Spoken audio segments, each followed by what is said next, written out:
Hal terbaik dan terindah di dalam kehidupan kami adalah saat di mana kami tinggal di dalam Tuhan dan tinggal di dalam dekapan kasih Tuhan Yesus Kristus. Demikian pula kami percaya bahwa pagi ini Tuhan mendekap erat kami, Tuhan mengasihi kami, Tuhan melayakkan kami untuk sujud di hadapan Tuhan, untuk kembali datang di hadapan Tuhan, untuk kembali menikmati hadirat Tuhan, dan untuk kembali merasakan, mendengarkan suara indah Tuhan. Melalui kebenaran firman Tuhan yang sebentar kami akan pelajari, kami akan perdengarkan bersama-sama. Kami percaya bahwa Tuhan sedang punya rencana, Tuhan sedang punya urusan bagi kami pribadi lepas pribadi. Sebab itu Tuhan, kuasai hati kami, kuasai telinga kami, kuasai pikiran kami, mata kami, mulut kami, semua yang ada dalam diri kami, dan kuasai ruangan ini, kuasai gerejamu dan sekitarnya. Biarlah nama Tuhan dipermuliakan. Berikan kami hati dan pikiran yang fokus ke dalam firman Tuhan ini, supaya apapun yang Tuhan katakan, supaya apapun yang hendak Tuhan sampaikan, dapat kami terima menjadi kekuatan, menjadi pedoman, dan menjadi teguran di dalam kehidupan kami, supaya hidup kami mulai saat ini dan seterusnya selalu hidup di dalam kebenaran firman Tuhan. Hamba-Mu yang jauh dari sempurna ini menyerahkan diri di hadapan Tuhan. Kuasai dengan Roh-Mu,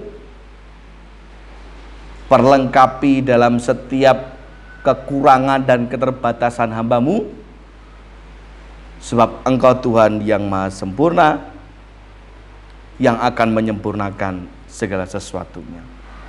Terima kasih Tuhan. Waktu kami selama beberapa menit ke depan kami serahkan di hadapan Tuhan.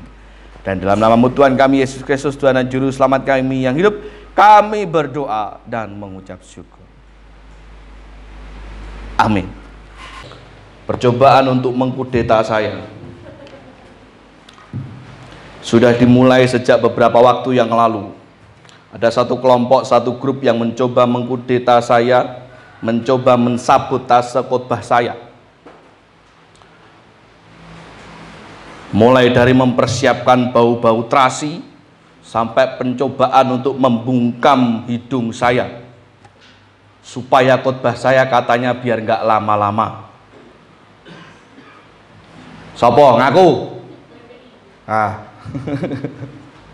Jarene khotbahku beda suwe, ben dikei ambu-ambu terasi, ambu bawang dan sebagainya. Perlu Anda tahu saya hidup belasan tahun bersebelahan dengan apa? Bersebelah dengan apa? Dan itu sudah membuat hidung saya kebal. Jadi nyuwun sewu kalau Anda mencoba untuk membuat saya khotbah tidak lama. Sorry ya.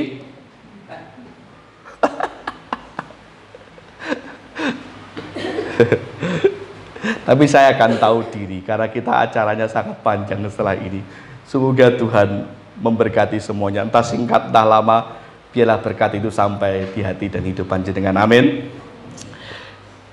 Di minggu terakhir tentang tema hidup dalam janji Allah, kita sudah belajar banyak hal, dan pagi ini saya sudah mempersiapkan satu kebenaran firman Tuhan yang terambil dari kitab Yosua pasal 14 ayat yang 10 sampai dengan 12. Di mana di sana kita bisa melihat bagaimana Kaleb itu menikmati, pada akhirnya menikmati penggenapan akan janji Tuhan. Kita buka dalam kitab Yosua pasal 14 ayat yang 10 sampai dengan 12. Yosua pasal 14 ayat 10 sampai dengan 12. Firman Tuhan berkata, sampun. Jadi sekarang sesungguhnya Tuhan telah memelihara hidupku seperti yang dijanjikannya. Kini sudah 45 tahun lamanya Sejak diucapkan firman Tuhan itu kepada Musa, dan selama itu orang Israel mengembara di padang gurun. Jadi sekarang telah berumur 85 tahun aku hari ini. Pada waktu ini aku masih kuat, seperti pada waktu aku disuruh Musa. Seperti kekuatanku pada waktu itu, demikianlah kekuatanku sekarang untuk berperang dan untuk keluar masuk. Oleh sebab itu, berikanlah kepadaku pegunungan yang dijanjikan Tuhan pada waktu itu. Sebab engkau sendiri mendengar pada waktu itu bahwa di sana ada orang enak dengan kota-kota yang besar dan berkubu. Mungkin Tuhan menyertai aku sehingga aku menghalau mereka seperti yang difirmankan Tuhan. Bonus ayat 13. Lalu Yosua memberikan Kaleb bin Yefune, dan diberikannya Hebron kepadanya menjadi milik pusakanya. Jadi Tuhan kepada Kaleb yang terucap, yang difirmankan Tuhan kepada Musa di hadapan Kaleb, yang tertulis dalam kitab Bilangan pasal 14 ayat 24. Saya akan bacakan saja.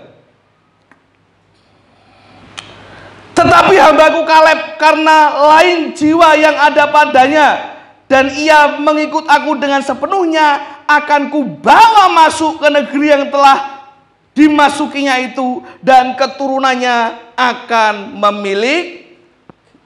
Tuhan berjanji dan Tuhan menggenapi. Pertanyaannya adalah kenapa Kaleb? Kenapa Kaleb menerima?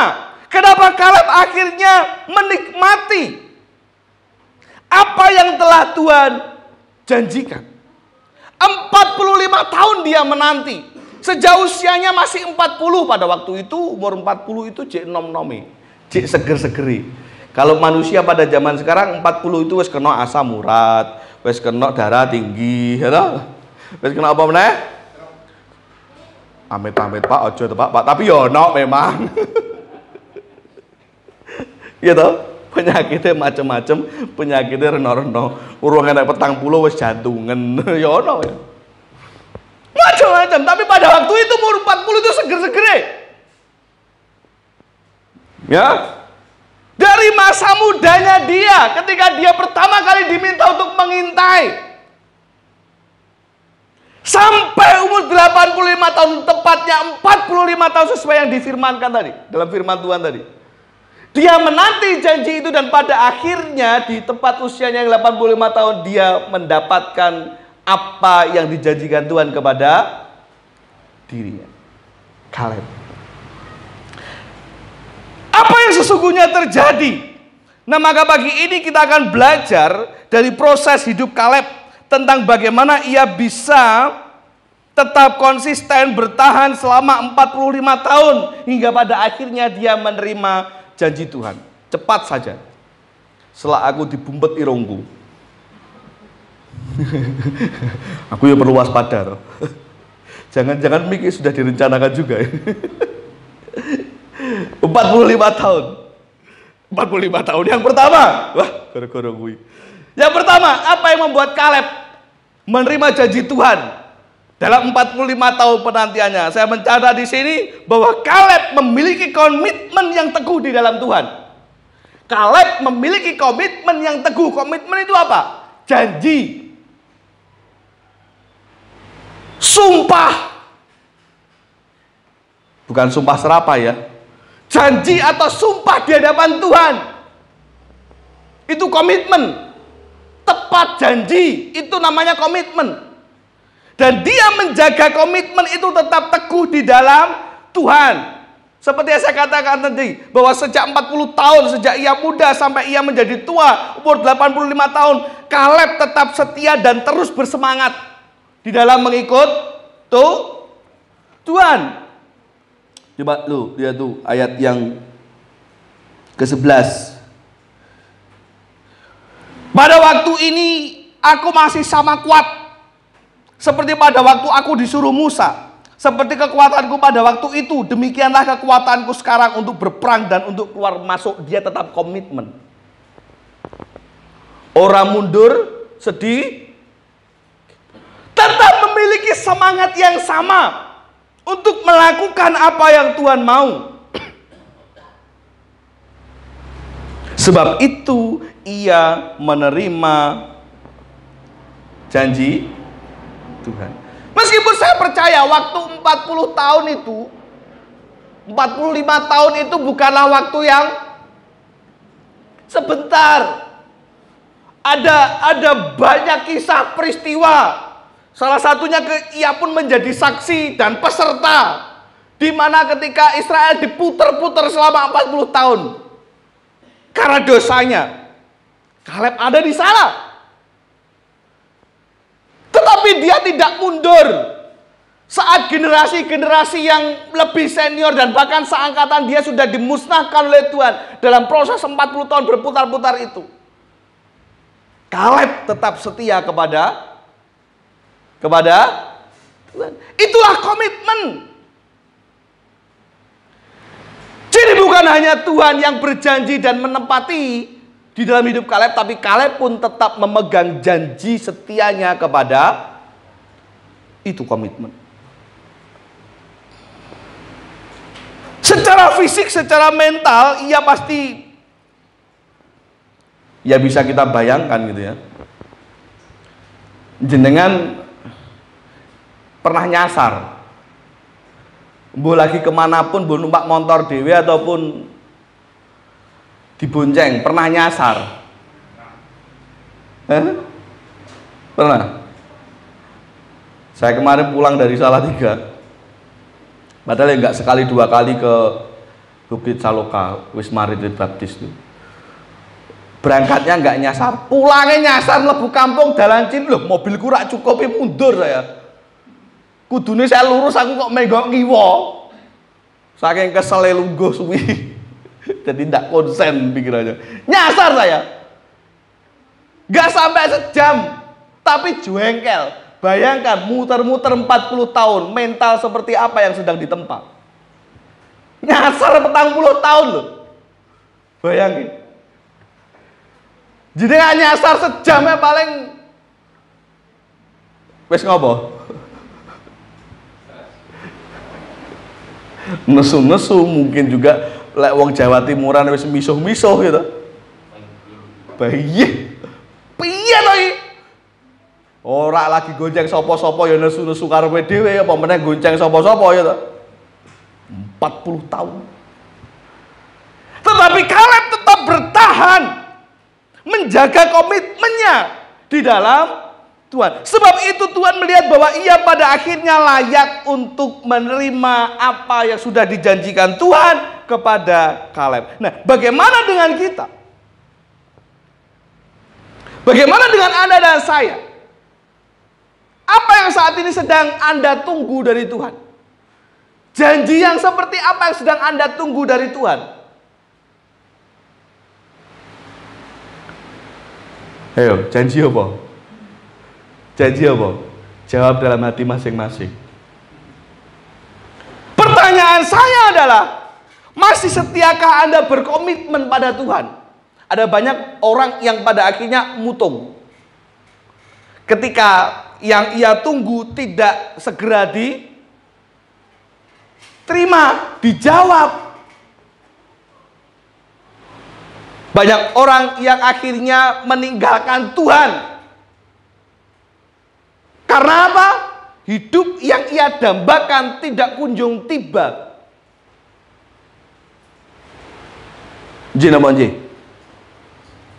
Lah piye meh menerima janji Tuhan kalau kesetiaan saja tidak dijaga. Mutung karo gereja iso pindah gereja lain, lek mutung karo Tuhan jenengan meh pindah Tuhan lain. Hah? Dari yang tadinya nyembah Tuhan Yesus Kristus jadi nyembah tahu bulat. Saya tadi sempat ngobrol-ngobrol sama Alfa sebelum ini tadi barusan. Kamu ngantuk? Kalau main HP ngantuk nggak? Enggak. Lah kamu ke gereja ngantuk main HP kok nggak ngantuk? Tuhanmu HP apa Tuhan Yesus? Saya gitu kan? Ya. Tuhanmu siapa? Kamu kalau berdoa dalam nama HP apa dalam nama Tuhan Yesus? Tapi dia masih bisa ngeles. Apa pernah ketiduran kok pas main HP? Alah. Iya tak? Banyak orang lebih nyaman hidup di luar Tuhan karena merasa apa yang ia inginkan ia dapatkan di sana. Yang ia inginkan, padahal tidak semua yang kita inginkan itu baik.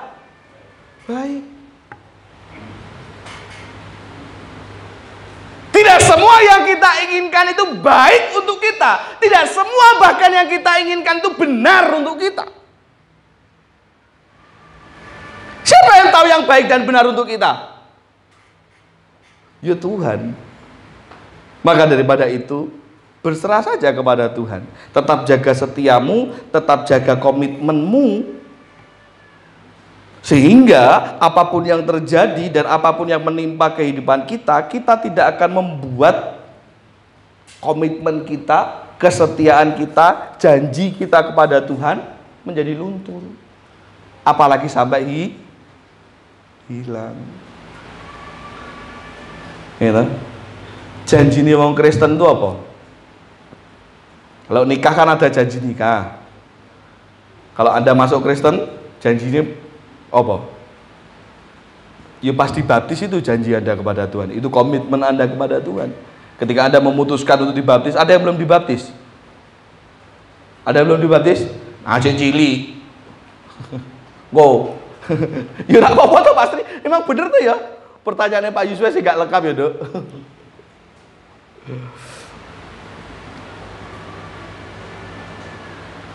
Diucapkan atau tidak diucapkan ketika Anda memutuskan untuk dibaptiskan, menyerahkan diri untuk dibaptiskan oleh gereja, Anda sedang mengikat janji dengan Tuhan. Nah, maka jangan biarkan komitmen itu, janji itu luntur apalagi hilang.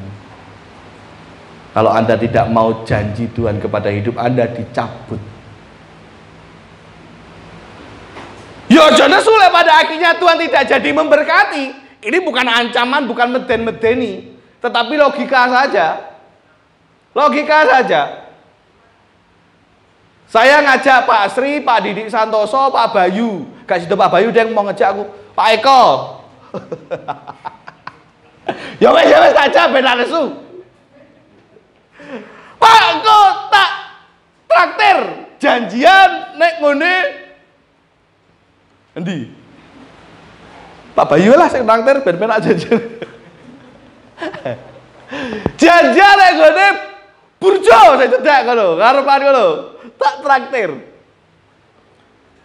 Komitmen dong, harusnya pegang janji dong.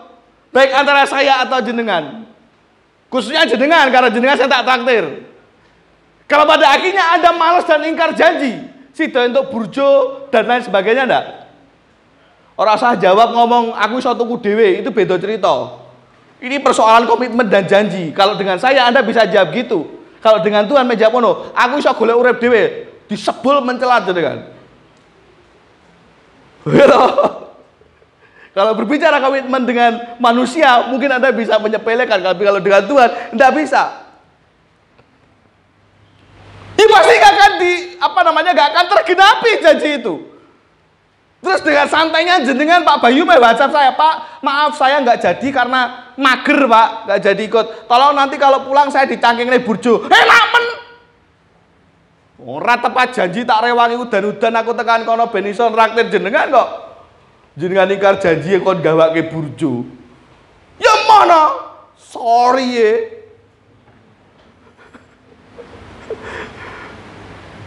Ya dah? Sebab itu setiap kita harus memegang komitmen kita terlebih di dalam Tuhan. Supaya janji Tuhan dinyatakan di dalam kehidupan. Yang kedua, apa yang membuat Kaleb pada akhirnya menikmati penggenapan janji Tuhan? Saya mencatat bahwa Kaleb selain menjaga komitmen, dia menjaga imannya tetap teguh. Dia menjaga supaya imannya tidak goyah. Konsisten di dalam imannya, konsisten di dalam keyakinannya terhadap Tuhan. Lagi-lagi dalam ayat yang ke-11 itu menjadi rujukan. Bagaimana dia tetap mempertahankan keyakinannya, mempertahankan imannya, mempertahankan komitmennya di hadapan Tuhan. Sebab itu ia layak untuk menerima janji Tuhan. Jadi tidak peduli tantangan atau keadaan yang terjadi di luar kehidupan kita, miliki iman yang tetap teguh seperti Kaleb. Meh digoda sama bondo donya seperti apapun, jangan pernah goyah imanmu. Walaupun mengatakan ini pastinya jauh lebih mudah daripada saat kita menjalani. Di luar hidup kita itu, di luar rumah, jenengan begitu keluar rumah, itu sudah banyak tantangan ujian iman. Begitu Anda membuka mata saja, itu sudah ujian iman. Anggap saja kalau hari ini, pagi ini Anda sampai di gereja, anggap saja Anda sudah melewati ujian iman, hingga sampai di tempat ini. Karena kita tidak pernah tahu ujian apa yang akan terjadi ketika kita membuka mata. Niat ingsun badhe tindak gereja. Leres Bagong. Wes duwe niate api. Begitu bangun tidur, seperti yang sering saya ungkap, rebutan kamar mandi, budrek emosi, rasido neng gereja. Budrek emosi tapi tetap budal neng gereja, anake rewel. Ya tugasnya Kinderjoy ya. Ndang to ya tugasnya Kinderjoy. Nanti saya wis telat di gereja. Sampai gereja, ya ndang to ya. Walah mesti. Ujian iman lagi. Wis itu bahasa Kinderjoy rame we. Dikon duduk anteng ngantuk malah. Ujian iman lagi. Apapun bisa terjadi di luar kehidupan kita tanpa kita sadari. Tapi mari sama-sama kita tetap memegang iman kita teguh seperti Kaleb. Mungkin tantangan hidup Anda jauh lebih sulit dari apa yang saya ungkapkan tadi, karena itu hanya contoh. Tapi percayalah bahwa mempertahankan iman tetap teguh itu tidaklah mudah. Kira tidak mudah.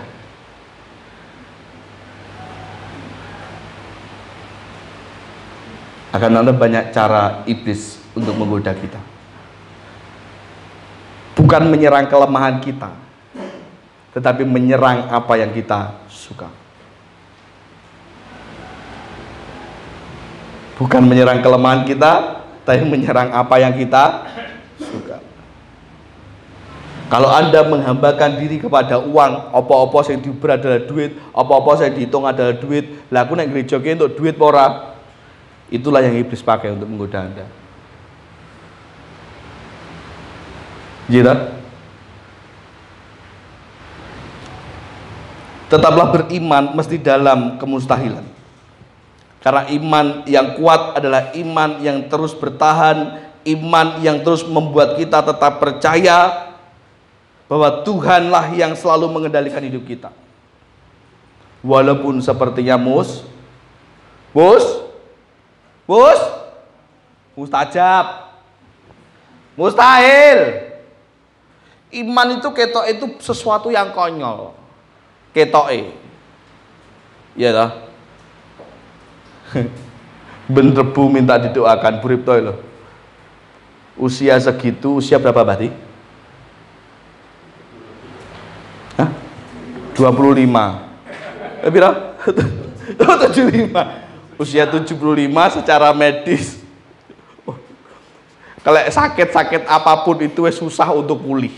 Karena sarafnya, organnya, apapun itu bentuk namanya aku nggak ngerti, bukan bidang saya, tapi sudah regenerasinya sudah susah. Minta didongak nih supaya tangannya cepat sembuh. Bahkan ketika pertama kali jatuh, minta didongak nih. Sesuatu yang kelihatannya mustahil, lah kok tiba-tiba sembuhnya lebih cepat toh? Iki jerak trimo minta didongakne bentang lebih sembuh, lebih apa namanya, lebih kuat, lebih pulih. Lek wong Kediri bilang kayal ora? Konyol ora? Tetapi iman itu melawan kemustahilan. Karena apa yang mustahil, apa yang tidak mungkin bagi manusia itu mungkin bagi nyatane sih iso masak. Engko bariki melu lomba masak, ora sangar. Bukan burito sing sangar, Tuhan Yesus sing sangar to. Amin. Itu iman.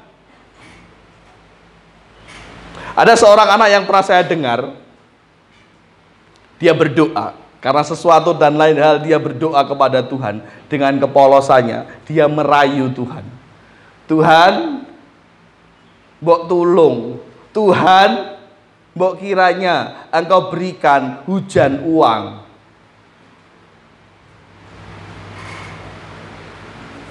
Kayal ora? Kayal. Kenapa? Supaya orang tuaku bisa beli rumah, supaya aku sama adikku bisa beli jajan, supaya aku sama adikku bisa beli mainan. Berikanlah hujan uang. Kaya apa mboten?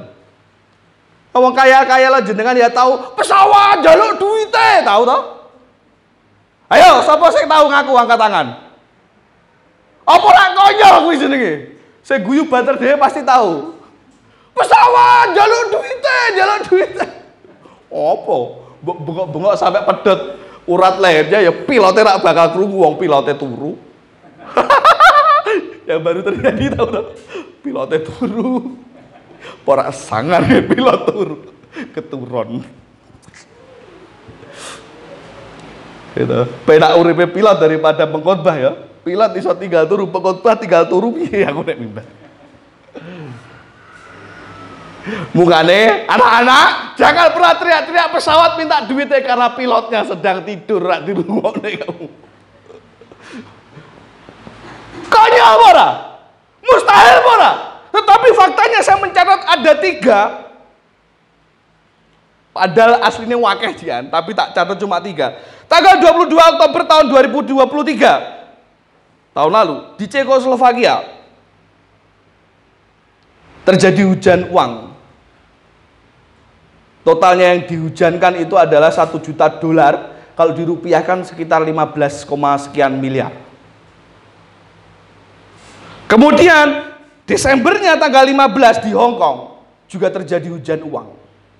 Tahun 2018 tanggal 7 Juni 2018 di Jakarta, di Halim Perdana Kusuma, di satu sekolah SMP ada hujan uang. Gak percaya cek di Google. Saya punya di Google, hujan uang ribu banyak. Pak, kuwi ngono gak hujan uang, Pak, ada orang naik helikopter disebar. Siapa yang bisa menebak pikirannya Tuhan? Kalau Tuhan maunya dengan cara seperti itu, mau apa? Bagaimana masuk akal dan logikanya tongkat diacungkan laut terbelah? Di mana logikanya ketika bangsa Israel teriak-teriak, luwe, embun turun dan bisa dimakan? Yang disebut mana surgawi. Di mana logikanya orang Israel ketika gak terima, kok roti terus, dagingnya kapan Tuhan? Burung puyuh berduyun-duyun datang untuk siap disantap. Bukan siap disantap, diblesek ya. Mereka bukan kanibal makan mentahan, dimasak sih.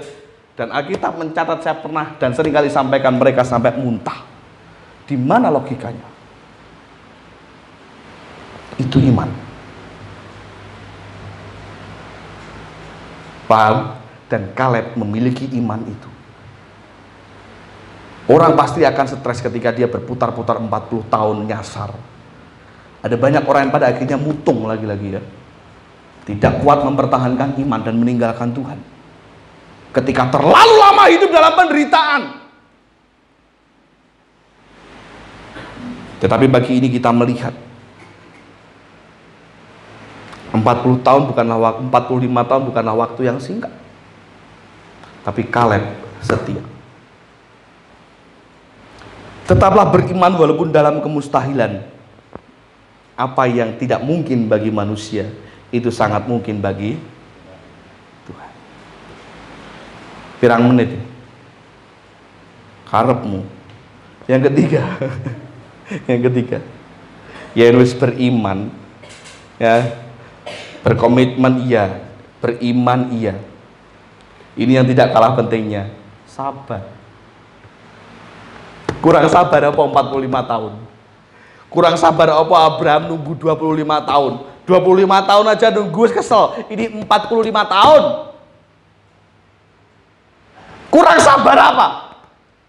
Sampai pada akhirnya Kaleb menerima, lagi-lagi menerima apa yang sudah dijanjikan Tuhan. Dia bersabar tanpa bersungut-sungut. Lah aku sabar apa tak sabar-sabar iku jenenge gak sabar. Apa bersungut-sungut? Aku kurang sabar piye, Pak? Kabeh wis tak turuti, kabeh wis tak lakoni kuwi jenenge ora sabar. Wong sabar kuwi mingkem. Meneng donga karo Tuhan itu wong sabar. Lek nesu-nesu kok sabar tekan ndi? Mongko sabar ki wis dipanggil Tuhan, ya mah yo. Pak De sabar dapun sedo mah. Pak De sabar. Padahal saya harusnya panggilnya Mbah. Jenenge wong Jawa ilang anune, ilang Jawane, ora ngerti trah. Pak De sabar. Pak De sabar itu kakaknya almarhum ibu Kediri, almarhum nenek saya. Oh, nenek tak panggil ibu kok. Kan dia salah kaprah. Namanya Pak De sabar, sudah dipanggil Tuhan. Apa pentingnya informasi ini? Enggak ada penting. Pentingnya adalah supaya Anda hidup sabar sambil menunggu janjinya Tuhan digenapi. Sampai kapan, Pak? Sampai Tuhan menggenapinya.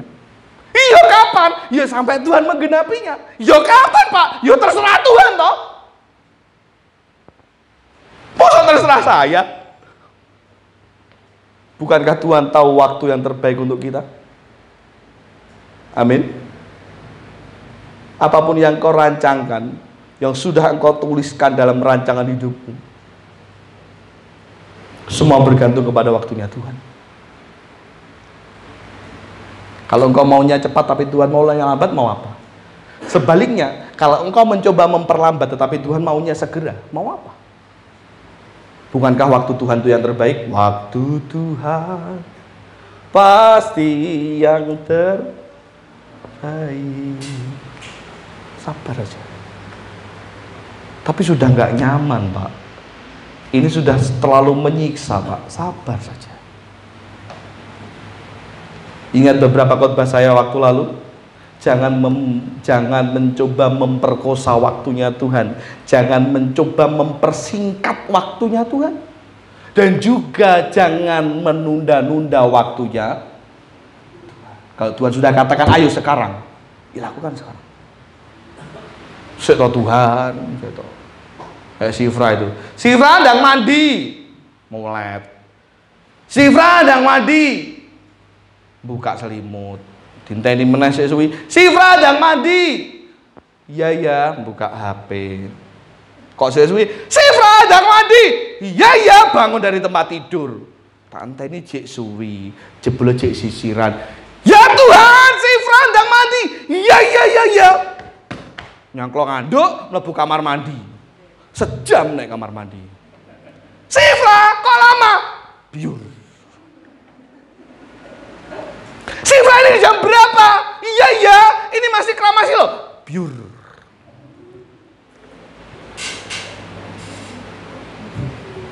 Tapi itu ceritanya cuma papa bohong ya kak yo. Aslinya gak gitu ya kak. Gue parah.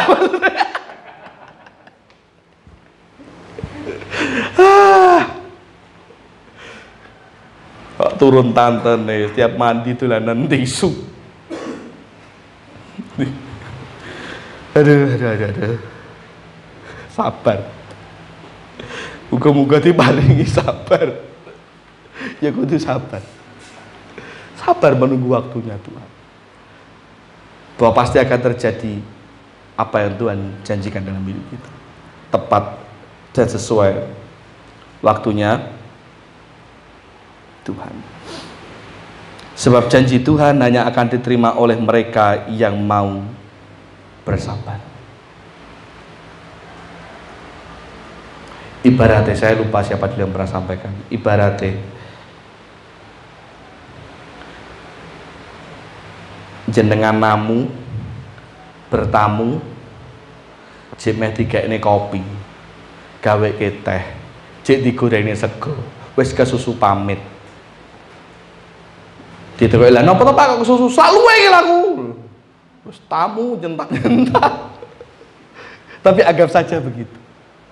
Dan kalau ada beneran pulang, kira-kira sido mak sego goreng ora?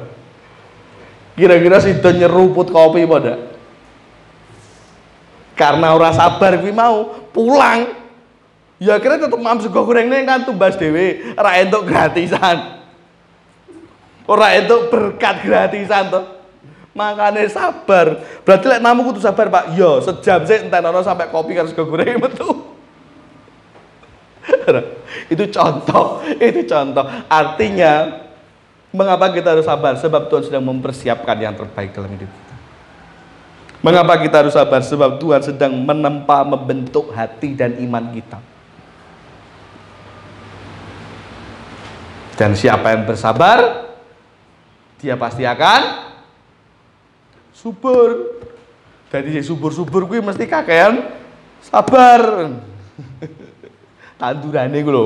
Wong lek nandur kan kudu sabar. Ya tapi tandurane subur. Lagi ora woh sithik dijabut ya ora ndang panen-panen ya, Pak. Sabar iki tantene godhong tok, ora ngembang-ngembang, ora apa namanya, ora buah-buah. Sabar aja kok dijabut. Emang rawanya woh kok dijabut lho, kondang woh ya ndak bisa. Sabar. Sedang diproses oleh Tuhan. Dan siapa yang sabar akan menerima buahnya. Dan yang pertama, Kaleb memiliki komitmen yang teguh. Yang kedua, tidak hanya komitmen, Kaleb pun beriman dengan teguh. 45 tahun bukan waktu yang sebentar, dan Kaleb bersabar. Sampai pada akhirnya janji Tuhan dalam ayat yang ke-13 diberikan, digenapi oleh Maka saya mau pesankan bahwa apapun yang terjadi, ya tetap jaga iman kita, ya tetap jaga komitmen kita. Wis kita nggak pernah tahu sampai kapan Kembang Harum akan penuh tantangan seperti ini, nggak tahu. Cukup sabar. Orang asal terus tak golek pindah gereja sing luwih gede, ben rak dijak urunan. Nek kono pun jenengan urunane luwih gede. Lah iya toh, gereja gede kan pengeluarannya lebih besar. Dadi urunane luwih wis bener nek kene wae. Urunane sithik-sithik, ning tetep urunan. Ora apa-apa. Kalau memang cara Tuhan memberkati gereja ini seperti itu, mau bagaimana? Nanti sabar saja, ada waktunya Tuhan membuat gereja ini semakin baik dan semakin memberkati. Amin. Tentunya buah dari kesabaran kita semua, buah dari perjuangan kita semua. Saya tidak bisa berjuang sendiri. Saya ada masa dan waktunya di tempat ini. Tetapi Anda dan generasi kita selanjutnya harus bersabar dan tetap memegang komitmen yang kuat. Jangan biarkan ini generasi-generasi ini hilang. Jaga komitmen mereka. Saya titip panjenengan sebagai orang tua, sebagai kakek nenek, titip jaga generasi kita supaya komitmen mereka, iman mereka tidak luntur apalagi hilang. Sabar ya, sabar sampai waktu Tuhan, janji Tuhan digenapi. Tuhan Yesus memberkati kita semua. Kita akan berdoa. Terima kasih Tuhan untuk berkat-Mu pada pagi hari ini. Kami percaya Tuhan menyentuh hati kami. Kami percaya Roh Kudus-Mu memberkati kami semua. Sebab itu hamba-Mu menyelesaikan apa yang harus hamba-Mu sampaikan pagi ini, dan kuasa-Mu yang bekerja di dalam kehidupan setiap mereka yang mendengarnya, khususnya jemaat-Mu yang pagi ini hadir di ruangan ini. Terima kasih Tuhan, terima kasih Yesus. Dimuliakanlah nama-Mu sekarang dan sampai selama-lamanya. Amin.